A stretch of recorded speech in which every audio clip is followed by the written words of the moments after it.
we ended up with a number of people who had worked in establishment politics long enough that they had seen all of the traps of life and corruption inside of the Beltway and wanted to use their experience to do something different. And then others who haven't worked in campaigns before and haven't actually felt the motivation to leave whatever life they were excelling in and get involved in politics at all until the issues that they were most concerned about, whether those are, the environment, unraveling the war machine, the economy, constitutional freedoms, reached enough of a fever pitch that they felt like it was now or never. It's a unique campaign that I'm running, and I think it reflects the uniqueness of the millions of people in Bobby's movement. Today we have the fascinating Amaryllis Fox Kennedy on the show. She's the wicked smart campaign manager for the RFK Jr. presidential campaign. She's an American writer, television host, and public speaker, and former CIA officer. After leaving the CIA, where she was once one of the youngest female officers at only 22, Amaryllis led the Netflix documentary series The Business of Drugs in 2020, delving into a global drug supply chains. She's a sought-after speaker on global issues and dialogue, and Apple is developing a TV series based on her memoir. In this episode, she walks us through her insights around strategy, planning, hiring, and leading talented experts, meeting rhythms, and budgeting in running a political campaign. You'll love this episode. We'll see you on the inside. Your background in journalism and in the CIA, does much of that play out in your role today, or what parts of that do you bring with you, do you think? Well, I think a lot of my kind of lifelong commitment to unraveling our military imperialism overseas, I was gifted, I guess you could say, by seeing firsthand the abuses and the overstep that are just commonplace in our security services and in our political judgments about how we should be funding the war machine and what regime change wars can or cannot do to solve diplomatic problems overseas. And the number of people that I think go through the process that I did as a young person and sign up either for the military or the intelligence community, or on the other side, whatever militia or non-state actor terror organization they sign up for, there's a lot of commonality there. These young people who see grievances in the world, feel grievances, have themselves been hurt or lost loved ones, lost family members, and feel like that's a way that they can make a difference in the world. And the reality is often very different. Not because those organizations are not, at least in terms of the U.S. military and the intelligence community, at lower levels, filled with incredibly smart, righteous, creative, moral people, but because it's very difficult to let the sunshine and the daylight that really acts as the best disinfectant in when you're barricaded in the basement and those on the 7th floor are not out for the protection of the Constitution, but instead for cementing their grip on power. And I think, unfortunately, when I left, I was really determined to bring light to the drone program in particular. To me, the fact that even today, we use taxpayer money to kill civilians with remote control sky robots all over the world is something that should be unsettling, to say the least, to every American taxpayer. That and the enhanced interrogation program and our prosecution of these wars with absolutely zero accountability. I mean, that Brown University estimates that the Iraq and Afghanistan wars cost us $8 trillion and 900,000 lives around the world. And for what? And so that was, when I left, it was very much with a view to drawing attention to that and bringing an end to those forever wars. Unfortunately, in the 15 years since, those abuses have expanded beyond our behavior overseas and really kind of like an autoimmune disease turned inward. And a lot of what drives me in this political moment is ensuring that those security services are not turning the same tactics on American citizens. And we see that increasingly. Obviously Ed Snowden was bringing light to it even back then, but it's only become more pervasive. And I'm sure, you have a YouTube show. You're probably as aware as anybody else that there are an increasing number of tripwires that even as an American citizen, just this last week, there was a story where the White House was openly admitting to working with TikTok to censor accounts that said that their cheeseburgers were too expensive because, it reflected poorly on the economy. And so for me, in answer to your question, I think I feel a particularly heavy responsibility, having witnessed those things firsthand in my youth, to play a role in dismantling the abusive arms of that apparatus and make sure that the Constitution is upheld in difficult times as well as in easy times. And right now, that is unfortunately not the slippery slope that we're sliding down. So like the core purpose of why you're involved in politics is pretty super clear. I'm curious, what do you think it was within you as like this 21, 22-year-old, young woman starting off in her career that had the CIA say, yes, we'll bring you in? Like, what the hell did they see in it? You were a kid. Like, we're all kids at 22 years old. I mean, we're all kids trapped in adult bodies now, but what did they see in you as this 21 or 22-year-old? Because I think that plays into who you are today. Yeah, well, I mean, I had done my undergrad at Oxford, and while I was there, I'd actually been approached by some kind of, I guess, flavor of British intelligence, though they did not identify themselves, so I'm not really sure which kind. But Oxford is a big recruiting ground. And at that time, for me, it was, no, thank you. I would like to uncover abuses and put them on the front page of the newspaper, not whisper about them, outside of public view. My last year at Oxford, 9/11 happened. And I was actually back home still in the States because British universities start late, and was in DC, sitting on my front steps in Georgetown. My mom was across the street. My mom is English, if you can't tell. She was walking the dog, and our neighbor, pulled up and said, go inside and turn on the TV. And I turned it on, and, just in time to see the second plane hit the towers. And that for me was a real turning point. I mean, my little sisters were at the cathedral school, went and picked them up, and it brought back a lot of childhood stuff for me because I'd had a dear friend that I lost in third grade on the Lockerbie bombing. I was at school, the American school in London. And so I think, the idea of how can you believe in a righteous universe and in the goodness of people and still exist in a world where people wake up on a Tuesday morning and fly an aircraft into a building full of innocent people. And that was something I really wanted to get at an answer to, just for my own spiritual understanding of the world. And so while I was at Georgetown, I went to do my master's there to kind of look at the root human causes of terrorism and try to understand the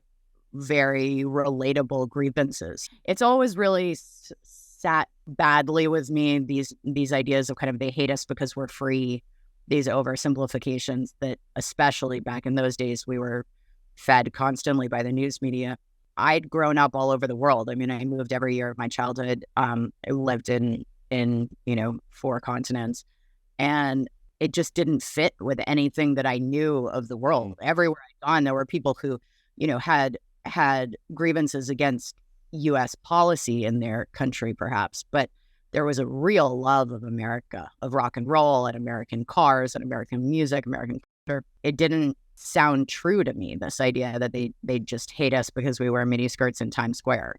I really wanted to understand what was driving the decision to spread such violence, engage in that kind of conflict. And I had a pretty strong sense that there were that this was not an attack that came out of the blue, that there were grievances that had been voiced in the lead up to it. But I didn't have the human connection with anybody who had been affected by those grievances. Sure. And so when they said to me on the Georgetown campus, well, what if you could get out of the library and actually go and sit and have a cup of tea with somebody who told you why they feel like it's a justifiable and righteous thing to do to launch one of these attacks, would you be interested in hearing that? That was interesting to me. It was the idea that there's really no other way that you can sit down with somebody involved in acts of terrorism and hear from them one-on-one in a very human context why they personally are making this decision for themselves, for their life, for their community. And it struck me even then that until you understand that, you just don't have a hope of making it stop. Do you think these are some of the causes and reasons why people get involved in working on campaigns? I'm curious what it is that drives people to pour themselves into a job and into a passion project like working on a political campaign. Not you as a campaign manager, but somebody who's like part of the team that you're rallying to kind of work towards this goal of getting Bobby elected. I'm curious what it is that drives them, because they know it's also, there's a cliff at the end. Like it's not a career that they're going to be in for the next 5 years at some company. Not that anybody in Gen Y wants to be in that long of a career anymore, but is that why they get involved, because of these causes that they believe in? Or is it something different? Well, I think it depends on the campaign, right? I mean, one of the things that really strikes me about our campaign is we have people who've worked on almost every major campaign for the last 20 years across the aisle, from Bernie over to McCain. What I understand from their past experience is that in many of those campaigns, there is kind of a progression, even though it's every 4 years, or if you're working on a midterm campaign every 2 years, there is the kind of intentional progression where, you work in this role for this campaign, and then the next cycle, you're going to aim for, the kind of the next step up in the next campaign. What is unique, I think, about the RFK campaign is that at least at the outset, it was pretty clear that both establishment parties were putting the word out that if you worked for this campaign, you would never work in establishment politics again. So we ended up with a number of people who had worked in establishment politics long enough that they had seen all of the traps of life and corruption inside of the Beltway and wanted to use their experience to do something different. And then others who haven't worked in campaigns before and haven't actually felt the motivation to, leave whatever life they were excelling in and get involved in politics at all until the issues that they were most concerned about, whether those are, the environment, unraveling the war machine, the economy, constitutional freedoms, reached enough of a fever pitch that they felt like it was now or never. So it's a unique campaign that I'm running, and I think it reflects the uniqueness of the millions of people in Bobby's movement. There's this kind of like panic online about not being able to put the following of this campaign into a box. Does Bobby's candidacy draw more from the left or from the right? And the answer, statistically speaking, is almost exactly split. Yes. Good. Yeah. The answer is yes to both, and enough to win. And I think the prospect of a leader who has a 1/3 mandate between Democrats, Independents, and Republicans is something we've never seen in our lifetime, and it's shifted a lot of the coverage as people kind of scramble to understand what that means for electoral math and what that means for media that are used to kind of driving wedge issues and fear narratives. And it's been really exhilarating to see. So I'm not sure that the answer that I would give you is the same as you would hear from one of the more establishment party campaign managers, but I do think that uniqueness is part of what drives the amazing resonance that we're seeing Bobby have across the country right now. How many people are working on the campaign, not just out in the field, like the main organization? And then what's the org chart of a political campaign look like? Well, there's within the actual staff, there's a distinction between, national or headquarters, which is quite distributed in the post-COVID era, but the national staff who are working on things that go out to all states or online. And that is everything from our media and videos and narratives, both organic and paid, our strategy and policy team, fundraising events, all of the advanced work that goes into Bobby's travel around the country.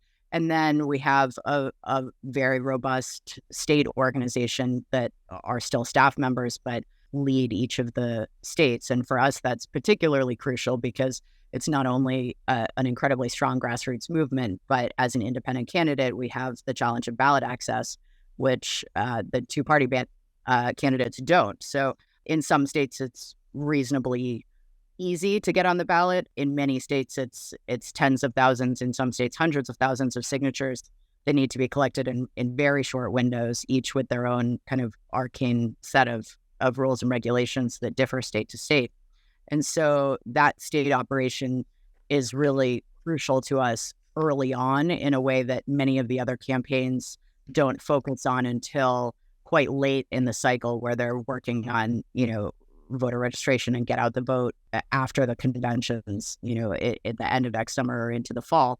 It's a big organizational lift and a lot of what I focus on, but I actually think will be a tremendous advantage, because by being forced to put together an incredibly efficient and intricate 50-state operation early on to achieve ballot access, we then come out of that process in the summer of next year with a well-oiled machine in all 50 states at the time where the Republican and Democratic candidates are just emerging from their convention and starting to focus on the general election for the first time. So I think that front loading of the field lift will pay off, but at the moment it's a large part of my time and commitment is standing that up and building all of the digital tools that enable us to do that more efficiently than, maybe Ross Perot was able to back in the 90s. How do you manage all the moving parts? I imagine there's a ton of strategic thinking and a ton of planning that have to kind of intersect, and you don't have like years to do this. Like you've got a timeline that's like hyper growth, if there ever was it. So how do you organize all this stuff? There are a lot of synchronicities in this campaign in terms of people's backgrounds, preparing them for exactly what they're doing in ways that they don't expect. And one of them for me is that after leaving government work, I had a 6-year period of working in tech and in Silicon Valley. And that involved starting a company in a literal garage in Mountain View. And it was a natural language processing company that searched for commerce mentions on the page and made them automatically shoppable for charity. And this was the early days. It was like 2011. So you didn't see all of the tools that are now available. And so Hearst and Condé Nast and a number of the big publishers used our widget on their pages so that they didn't have to go through and manually add shoppable links to every product they mentioned. And we took venture funding, and that was a tremendous learning experience in how to grow a team from, 2 to 70 plus over the course of a couple of years. And from there, I went and managed the consumer commerce product for Twitter and did a number of their integrations, led those negotiations with Amazon and with Postmates and Uber and OpenTable and Yelp, and had a large team there of engineers and product managers and business managers and so on, that we were managing in order to stand up these commerce integrations. And those two experiences together have been phenomenally valuable to me in this. And it's a funny thing because you never know what's going to come around in life. When my shares vested and I left Twitter, really committed to never working in Silicon Valley, never working in tech again. It was just at the moment where a lot of the idealism and the kind of we're saving the world began to be laid bare as quite short-sighted and in a little bit of an echo chamber and self-serving in ways that maybe even the people who believed it and were saying it did not yet realize. And I wanted to get back out in the world and begin telling stories again and get back to my roots as a baby journalist back in my pre-Oxford years, and start talking about the forever wars and start talking about these issues that really mattered to me. And did that after leaving Twitter for 7 years before the campaign, and never thought I would go back to those tech days. And the only reason that I did at the outset of the campaign was when you first start running for president or considering a run, you go through a phase that they call the testing the waters phase, which from an FEC perspective, there are a lot of thresholds that you can't pass without having actually acknowledged that you really are officially running. And one of those is hiring people in any kind of robust sense. And so when Bobby started getting kind of drafted into this by a lot of people who really felt that this was a moment that he had been called to, he wanted to do what it says on the tin, and test the waters. And to do so, felt he needed a website and some social media presence at a time where a lot of his social media had been censored and turned off.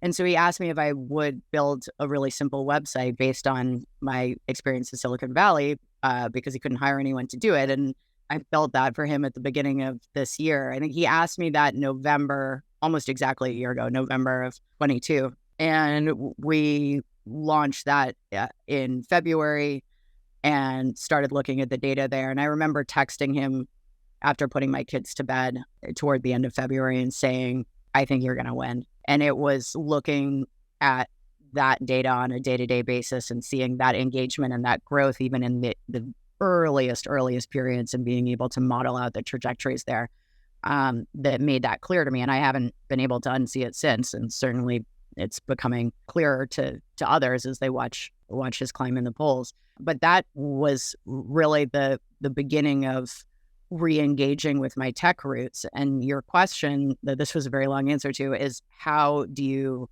stand something up quickly that is at this point speaking to millions of people and will only continue to exponentially escalate over the next year? And the answer is, I think, with great authenticity and very diligent organizational and digital tools. And sometimes those two things are at odds. And it's really crucial to us that we choose authenticity every time. We'll get on a Twitter Spaces and Bobby's answering questions, and there's an echo on the line, or the Spaces crashes or whatever it is. And for us, we would rather go through some of those technical hiccups with our movement and have them experience Bobby in a completely unvarnished, accessible way, where they can ask real questions. They're not screened in advance. They can see what it is to have a leader that doesn't have to be handed an index card with every question in advance and his own answer written on it. And sometimes that means that, there are bugs and hiccups, but it also demonstrates that this is not a stage managed leader. This is from his heart. I'm glad you told me about the Bay Area and the Silicon Valley experience, because it does feel like a tech startup. It does feel like a very successful tech startup. So one of the things I thought about from the tech sector was the whole idea of the minimum viable product. And I've always said minimum viable everything, that you got to get it done and out the door. Momentum creates momentum. Do you have that kind of a mantra or an ethos in building out this campaign, that it's just better to go hard and go fast with smart people, and we're going to figure it out as we go? Is that because it feels like perfection would cripple the campaign?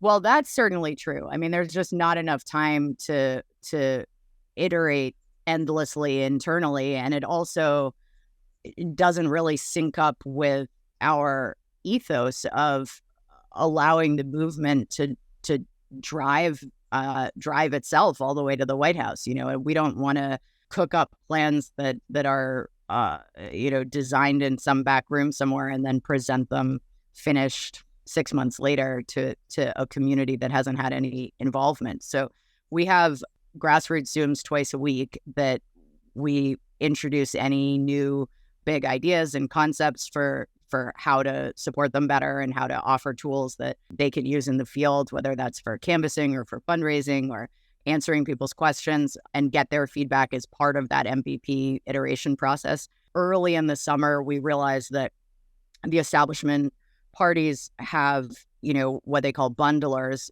that do a lot of their fundraising. And those are people who, go out and get all of their friends and networks to donate the maximum amount allowable. And ultimately, over the last 4 or 5 presidencies, the ambassadorships to places like Austria are handed to those who have raised a lot of that. And, much of what this campaign is about is, detangling that kind of kickback and corruption and corporate capture of government. So we really wanted to democratize that process. And we launched referral codes, we call Kennedy links, early in the summer to allow our grassroots movement to take the place of those kinds of corporate inside the Beltway fundraisers and go out and print their own hats or host block parties or host car washes, set up their tables outside Trader Joe's and answer people's questions. We've had, kids making ornaments to sell over the holidays, all kinds of different ways to fuel the movement.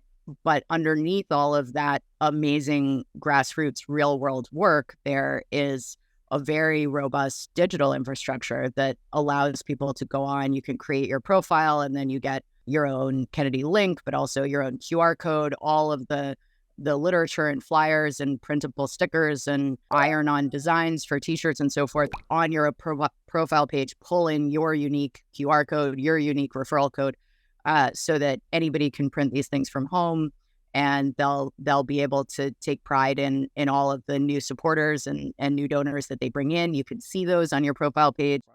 And they move you through these kind of levels of, pioneer and lamplighter being a Burning Man term, all the way through different levels of recognition, so that the most active and supported members of the grassroots then can be invited to policy Zooms and roundtables and participate at a higher level. Cool.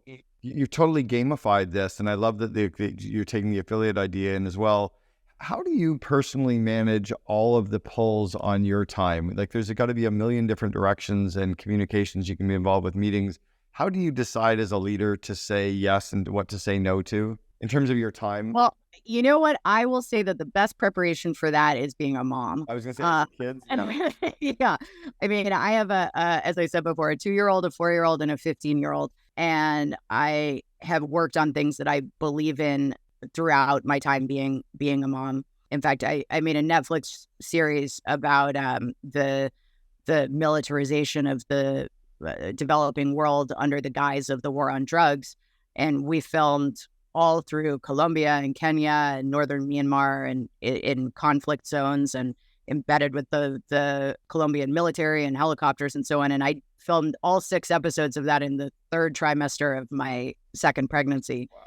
So my kids have grown up seeing the balance between a parent who is there to read them a bedtime story and a parent who is devoted to making sure that the world they inherit when they grow up is a better place than it is now. And I think that's a really important thing to model as a parent. It is not always easy. That trade-off may not always make sense to them in the moment, but the one drives the other, and I find the same thing with managing the campaign, where I would love, for example, to be on every one of our twice weekly grassroots Zooms that I mentioned earlier, because they feed me enormously. It's incredibly exhilarating to see, people in every one of the 50 states all sharing videos and photos of what they've been up to that week, and, asking for new tools to support them in new ways. And those things are very nourishing for me to be a part of, and also to share with them our commitment to them by showing up.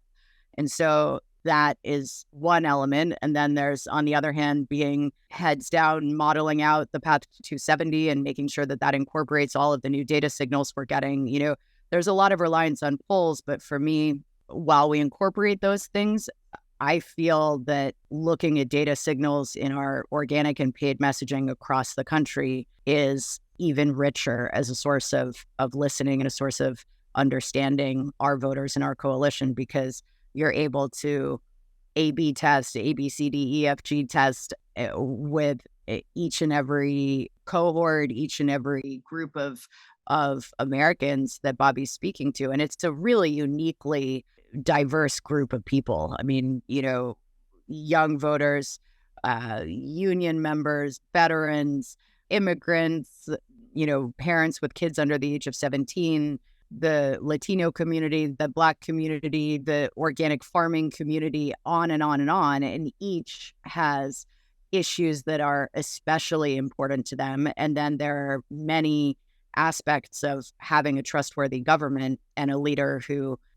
commits to being truthful in office that appeal across the board. And so a lot of what we look at in modeling comes from the real interactions of people during their busy days. I think one of the challenges with polling is that, there are just inherent biases in the process. There are people who have time to pick up the phone and answer 56 questions. And then there are a lot of people who don't.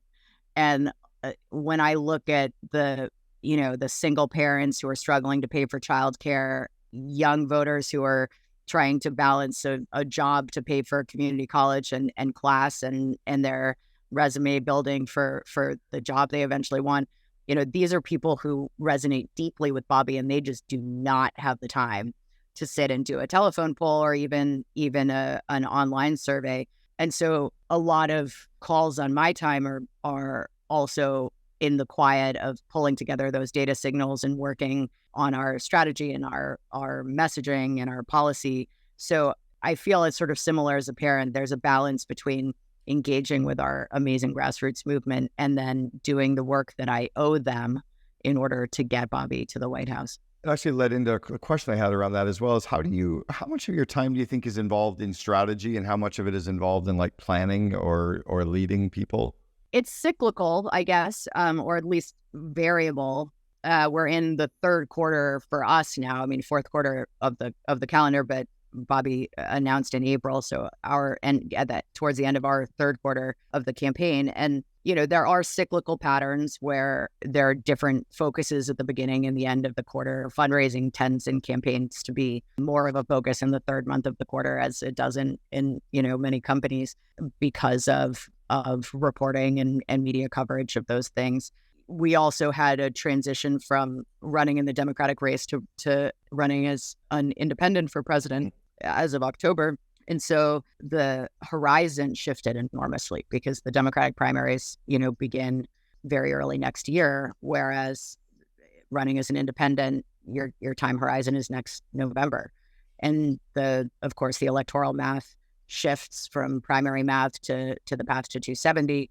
And so as we made the decision to follow Bobby's profound reflection on leaving the party of his family, and that was a difficult decision for him, but he ultimately felt that the party had so departed from the ideals that he came up with in terms of peace and commitment to free speech and constitutional freedoms and economic protection of the working and middle class, that he had no choice but to run as an independent, where he would be free of party orthodoxies and a requirement to kind of adhere to these 20 positions or you're out of the club, and to actually be able to go back to first principles and advocate for the voters that he will eventually work for in office. And so when he made that decision, which was very personal and very grounded in his own principles and his own reflection, that then kicked off, of course, a heightened focus on strategy and adjustment from the primary path to the general. So it depends on the month, really. Yeah, I'm curious around that as well. When we think about like building a company, you kind of have to be cognizant of your competitors, but really focused on your own strategy and plan. Now you're running against a couple of competitors, but they're on a different timeline than you're on. So do you worry about the competition? Are you just kind of cognizant, but you're on your own plan and strategy? What comes in running a campaign? For us, one of the great dangers that we see the country grappling with right now is the vote for the lesser of two evils, never offer voters any reason to believe in a candidate, but rather to oppose its adversary or her adversary. And, to focus so much on the opponent that the need to outline your own vision for the country is lost in the rage machine. So for us, I think more than most campaigns, we focus entirely on the North Star of what Kennedy administration will do in office. And in some cases, that aligns with the policies of an adversary. And when it does, Bobby's the first person to acknowledge that and to give either the incumbent president or the former president credit for areas where they have made progress. And I think the offering of a positive vision for, here's what I want to accomplish to end the forever wars and to take that peace dividend and invest it here at home in our small businesses and our infrastructure, our energy grid, our utility prices, our gas prices, our grocery prices, and actually make life affordable in America for people who work hard and do all the right things and for a long time now have not been able to make ends meet. That kind of vision doesn't require us to focus on the campaigns of our adversaries, because what we're offering is not vote for us so the other guy doesn't win. I think that's very liberating because it means, our opponents can run whatever races they want to, and we hope that whatever races they run will contribute to the conversation. And one of the things that we've really tried to model is the now very unusual idea that Americans can disagree with one another and still love and respect one another, and that we can actually have productive political discourse in this country. And that's something that is really awakening people who are tired of being told to hate their neighbors and, fear their friends. So our focus is very much on what we will achieve in government and listening to communities all across this country and incorporating what they have to say about their needs and their challenges and their dreams. And it's something that's really refreshing to see in a leader. I mean, the border is a great example where we put a lot of time and energy organizationally into making a week's worth of space for Bobby to go to Yuma and spend time at the border, not just to do a press conference. In fact, he didn't do any press conference while he was there, but to actually go at midnight and 1 a.m. and talk to people as they came across the border, to visit the pediatric gynecological exam rooms where kids are taken because of being raped on the way there, to talk with immigrants about their dreams and why they made the decision to come, and to talk to asylum judges and immigration officers.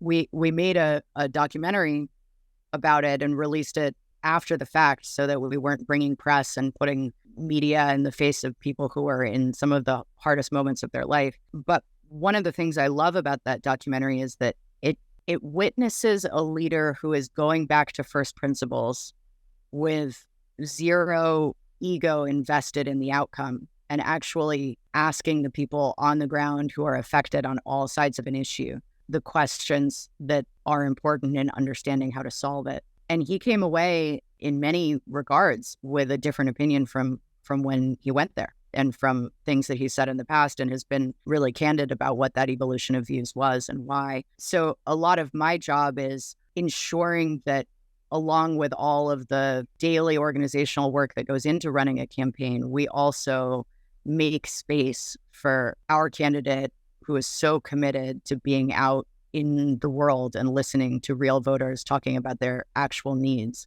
making space for him to do that and to do it safely. Bobby doesn't have Secret Service. He's so far been denied Secret Service by the administration. And so there are a lot of moving pieces from a security point of view, and making sure that when he does go and spend a week on the ground learning about a situation, that, his presence there isn't telegraphed in advance, and he can have those conversations safely but completely authentically with people who, don't have an agenda and don't even know he's coming before he comes to ask them. So there are a lot of organizational moving pieces, but I see that as a really sacred role for me, is making sure that all of the operational work is off of his plate so that he can go and listen and learn, and then come back and advocate for the people whose needs have for so long been ignored because they're not politically expedient. Totally. I've got 3 wrapping kind of questions. One is just related to you and learning the industry. Like, did you have any political experience prior to coming into this as a campaign manager? And how did you learn the industry of politics? How did you learn all this so quickly? Well, I'd worked in government, and so I knew a lot of what was wrong and what we didn't want to do, and what we are running to fix once in office. And that's really important, because a lot of what resonates with people across the political spectrum is this pervasive sense of untrustworthy government for decades now. And so being able to speak to that firsthand, not have the ability to set aside the manifold and accurate concerns that Bobby expresses as the impressions of somebody who has never served in government, but to actually be able to reinforce them from firsthand experience has been very useful. And we are deeply aligned on the abhorrent overstep of power in terms of encroaching on constitutional freedom. So that part of it has been very useful, to have almost a decade of insight into the way that our government is broken. In terms of the day-to-day political industry, as you put it, and I think part of what's wrong with it is that it is indeed an industry. I think what has made our campaign so far so successful is being a disruptor to that industry.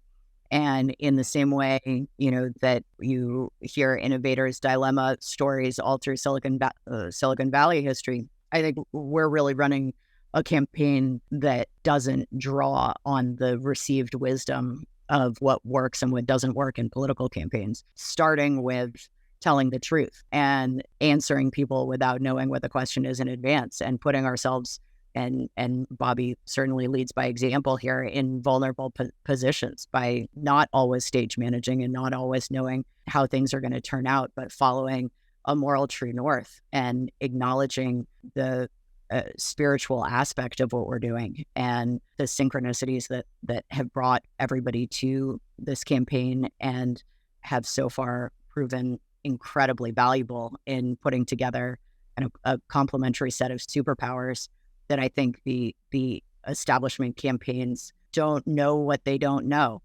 and are missing the ability to speak authentically with people about their actual lives. I mean, it should go without saying that if you are asking the American people to elect you their leader, in other words, for the American people to be your boss for the next 4 or 8 years, that you should have to go out and interview with them.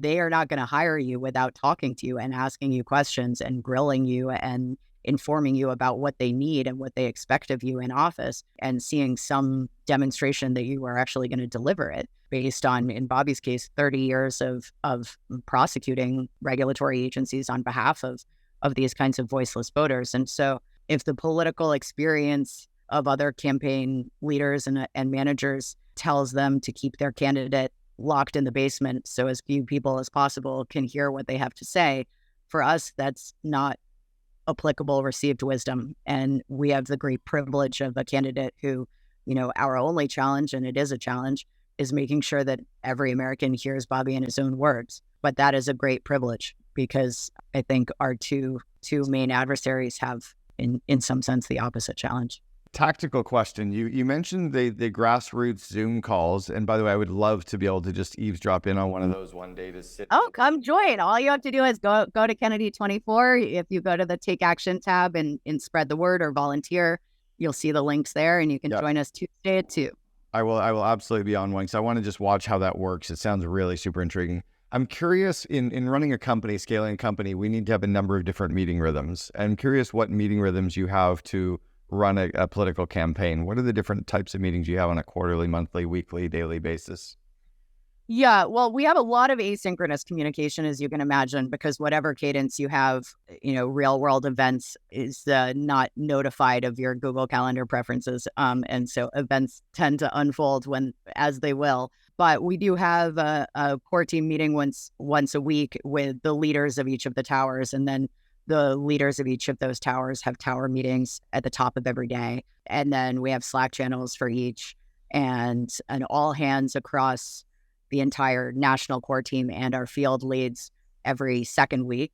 And then grassroots Zooms with our volunteers and larger movement twice weekly. But within that, there are a lot of meetings that are either one-offs or a tight sequence of meetings to prepare for a particular event. And then, of course, external meetings with, surrogates. We get flooded with, amazing creatives and artists and influencers and politicians and studio heads and leaders in arts and culture who want to help and want to support. And so, we take those meetings externally, and then have very regular meetings with unions and the labor movement and others that we want to make sure that we're advocating on behalf of. And then each of our kind of key coalitions, we have an engagement team that makes sure that Bobby's spending time in community, doing, listening and town hall engagements, policy workshops with leaders in the homelessness movement, with the chronic disease epidemic researchers, with anti-recidivism movement, combating the privatized prisons and looking at how we can reform criminal justice in this country, on and on. And so each of those have their own unique cadences in the lead up to one of those events. And we try to make as many of those public and accessible just by registering and watching on Zoom as possible. And then, others are conducted in person. So each of those has their own unique rhythm. It's a constant battle, I will say. We all face the death by Zoom, the fight against death by Zoom, and there is a lot of scheduling Tetris involved in our day-to-days. We all work 25 hours a day, even on the weekends. But for me, the weekends are quite sacred because I tend to only have 2 to 3 hours of meetings spread out over the weekend days. And so those days for me are much more focused on strategic deep dives, data modeling, building out the sort of launch sequencing for new tools for our grassroots movement. We have a mobile app in the works that we're going to release early next year. Kennedy TV, separate Kennedy TV app that is a sort of full compilation of hundreds of hours of interviews. So all of those require big picture thinking that I tend to have a little bit more time to do on Saturday and Sunday, but they're all full to the gills. Amazing. All right, wrapping question. If you were to go back to the 21, 22-year-old Amaryllis and give her some advice, what advice would you give the younger you that maybe to be true today, but you wish you'd known back then? It's all for a reason. All of the curriculum that you go through in life, or certainly that I've gone through in life, has prepared me for this moment and for this very unique skills set and combination of arrows in my quiver for this peaceful revolution. And I imagine that 10 or 20 years from now, I'll say the same thing again. I think life truly is a curriculum, and all of the heartbreak and disappointment of seeing that our government did not, in my years of service, live up to, I came up in the 90s. I watched The West Wing. I really had an incredibly idealistic view of government as a teenager. And it was a hard awakening throughout the 2000s, early 2000s for me. And then by 2009, I was completely disillusioned with our military abuses, our security service abuses, had raised my hand over and over and over to flag activity that felt amoral and probably illegal and for naught. And ultimately, the idea that I had come to this project with, which was, if all the good people leave, then it's only the bad people, and you've got to reform things from the inside out. I had pretty much given up on that by the time in 2009 the reality of the enhanced interrogation program was beginning to emerge, and I was just completely heartbroken and horrified. And all of that pain I've metabolized into a commitment to our country and to a determination that my children, when they're my age, are not going to be working on the same problems.